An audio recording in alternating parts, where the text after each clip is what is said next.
जो कुल जीएसडीपी होगी उसकी 30% से अधिक ऋण उस पर नहीं होना चाहिए। उत्तर प्रदेश देश के उन राज्यों में है जिस राज्य के पास जो भी एफआरबीएम की सीमा तय की गई है उसके अधीन उत्तर प्रदेश ने अपने वित्तीय प्रबंधन को रखा है और उत्तर प्रदेश की ऋणग्रस्तता उसी के अधीन उत्तर प्रदेश के अंदर देखने को मिल रही है।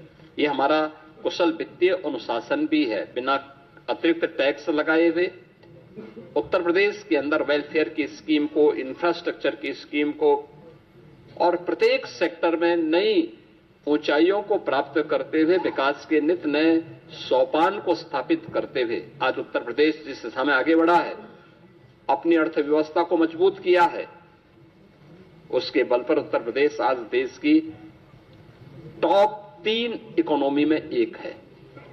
देश की जो टॉप 3 इकोनॉमी है उनमें से उत्तर प्रदेश की एक है। हम लोगों ने उत्तर प्रदेश जैसे राज्य को, हमने देखा होगा कि उत्तर प्रदेश में अब अनएम्प्लॉयमेंट जो रेट है इसको हम 2.24% तक के नीचे लेके आने में सफल हुए हैं। 2017 के पहले यह लगभग 17 से 19% तक था। आज इसको हम नीचे करने में सफल हुए हैं। जॉब लेड ग्रोथ को लेकर के हम लोगों ने इस पूरे बजट की जो हमारी सोच है, युवाओं के प्रति समर्पित भाव के साथ जो भी ग्रोथ हो वह उनके एम्प्लॉयमेंट को लेकर के भी हो और युवाओं के एम्प्लॉयमेंट पर विशेष रूप से ध्यान देते हुए एमएसएमई, स्टार्टअप, ओडीओपी और स्थानीय उद्यमियों को विकसित करते हुए बृहद निवेश की नई योजना के साथ उत्तर प्रदेश को इन्वेस्टमेंट डेस्टिनेशन के साथ एम्प्लॉयमेंट जनरेटर के रूप में भी एक बड़ी भूमिका के साथ आगे बढ़ाने का तय।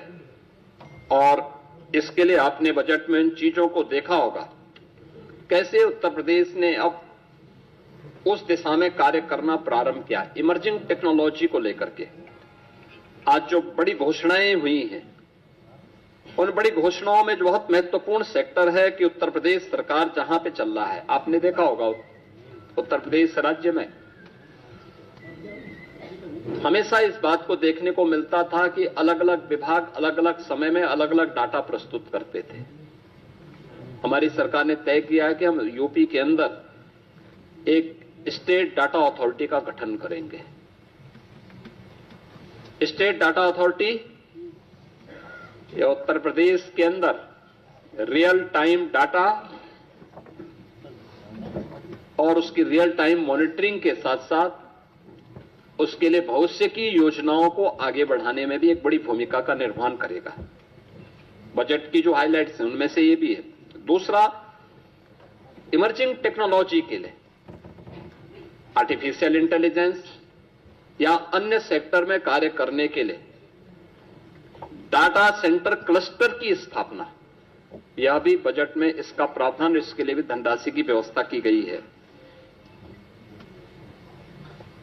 मेडटेक और डीपटेक के लिए ईआई मिशन की घोषणा, यह भी इस बजट के अंदर है, जिससे युवाओं के लिए स्किल युवा को अधिक से अधिक जॉब हम उपलब्ध करवा सकें। इसके लिए उनकी स्किलिंग की प्लानिंग भी इस बजट में, उसका महिला उद्यमी उत्पाद और विपणन केंद्र के रूप में उसे विकसित करना, सी मार्ट के रूप में लोकल स्तर पर एसएचजीज के माध्यम से उन महिलाओं को प्रोत्साहित करने के लिए एक बड़ी घोषणा ये भी है, जिसमें स्थानीय स्तर की महिलाएं एसएचजीज के माध्यम से जो अपना लोकल गांव में, शहरी क्षेत्र में अपना प्रोडक्ट बनाती हैं, महिला स्वयंसेवी समूहों को प्रोत्साहित करने के लिए स्कीम एक महत्वपूर्ण भूमिका का निर्वहन करेगा।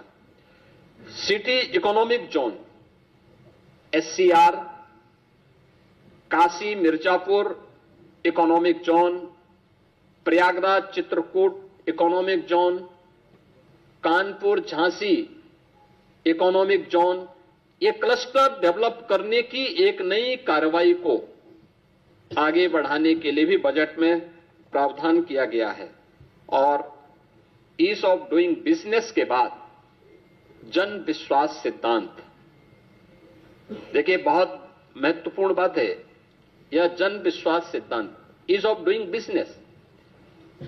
हम 17 में जब आए थे, यूपी का ईज ऑफ डूइंग बिजनेस में जो रैंकिंग थी वह लगभग 13-14 पे रैंकिंग थी हमारी।